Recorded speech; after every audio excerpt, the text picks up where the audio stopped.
శ్రీకాకుళం జిల్లా పలాస నియోజకవర్గ రైతులకు ఖరీఫ్ సీజన్లో ఎటువంటి ఇబ్బందులు లేకుండా రైతులకు న్యాయం చేస్తామని, విత్తనాలు, ఎరువులు అందుబాటులో ఉన్నాయని పలాస ఎమ్మెల్యే గౌతు శిరీష అన్నారు. చిన్నబడాం గ్రామంలో వ్యవసాయ శాఖ ఆధ్వర్యంలో బుధవారం ఆమె రైతులకు విత్తనాలు పంపిణీ చేశారు. ఈ సందర్భంగా ఆమె మాట్లాడుతూ పార్టీలకు అతీతంగా ప్రతి రైతుకు ప్రభుత్వం అందిస్తున్న విత్తనాలు, ఎరువులను పంపిణీ చేస్తున్నామని చెప్పారు. రైతులకు సేవలు అందించేందుకు అధికారులతో పాటు తాను కూడా సిద్ధంగా ఉన్నానని చెప్పారు. నియోజకవర్గంలో 3163 క్వింటాలు విత్తనాలు వచ్చాయని, మందస మండలం సప్లాన్ మండలంగా ఎంపిక కావడంతో గిరిజన రైతులకు 90% రాయితీపై 560 క్వింటాలు అందుబాటులో ఉన్నాయని, వాటిని గిరిజనులకు పంపిణీ చేయడం జరుగుతుందన్నారు. కార్యక్రమంలో టీడీపీ రాష్ట్ర కార్యదర్శి వజ్జ బాబురావు, పి విఠలరావు, లొడగల కామేశ్వరరావు, గురిటి సూర్యనారాయణ, మాజీ పిఏసిఎస్ అధ్యక్షులు దువ్వాడ హేంబాబు చౌదరి, వ్యవసాయ శాఖ ఏడీఏఎల్ మధుసూదనారావు, ఏఓలు పోలారావు, నాగరాజు, ఏఈఓ పాపారావు, టీడీపీ నాయకులు, కార్యకర్తలు, రైతులు, వ్యవసాయ శాఖ అధికారులు తదితరులు పాల్గొన్నారు.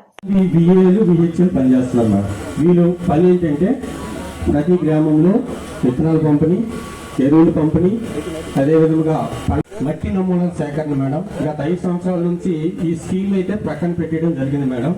కానీ ఇప్పుడు ఈ గవర్నమెంట్ దానికి ఎక్కువ అత్యధిక ప్రాధాన్యత ఇస్తూ ప్రతి గ్రామంలో కూడా, ప్రతి రైతు భరోసా కేంద్ర పరిధిలో కూడా ఈ మట్టి నమూనాలని సేకరించి అనాలిసిస్ చేసి అందులో పోషక పదార్థాల స్థాయి ఎలాగా ఉన్నాయి, ఏ విధంగా ఉన్నాయి, మట్టిలో ఏమైనా సమస్యలు ఉన్నాయా, సమస్యలు ఉంటే వాటిని ఎలా పరిష్కరించుకోవాలి మొదలగు రికమెండేషన్స్తో మనం ప్రతి రైతుకు కూడా ఒక్కొక్క రైతు భరోసా కేంద్ర పరిధిలో 40 సాయిల్ శాంపిల్స్ కలెక్ట్ చేసి అనాలిసిస్ చేసి రైతులకు ఇవ్వడం జరుగుతుంది మేడం.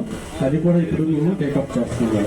మరి మన సర్వ కృష్ణమూర్తి గారు, అలాగే చాలా మంది పెద్దలు ఇక్కడ వాడడం జరిగింది. అదొకటి. అలాగే మనకి సంబంధించి, మన రైతులకు సంబంధించి ఏవైనా సరే పథకాలు ఇప్పటికే మన ఏడీ గారు చెప్పారు. ఆవిడ చెప్పిన ప్రకారం ఎవరికి ఏ సమస్య ఉన్నా సరే, ఏమి కావాలన్నా సరే మీరు ఇక్కడ సచివాలయం మన ఇక్కడే ఉంది. 7వ మనకి సీతమ్మ గుడి దగ్గర నుంచి కిడిసింగ్ వరకు వంశధార ఛానల్ అనేది సపరేట్ గా ఒక ఛానల్ ఉంది. ఆ ఛానల్ ఇప్పటికే మొత్తం కోడికలతో గడ్డి అంతా ఒలిసిపోయి నీరు వెళ్ళకుండా ఇబ్బందికరమైన పరిస్థితి ఉంది. అది కానీ చివరి ప్రాంతం వరకు కానీ మనం తవ్విస్తే రైతుకి లాస్ట్ వరకు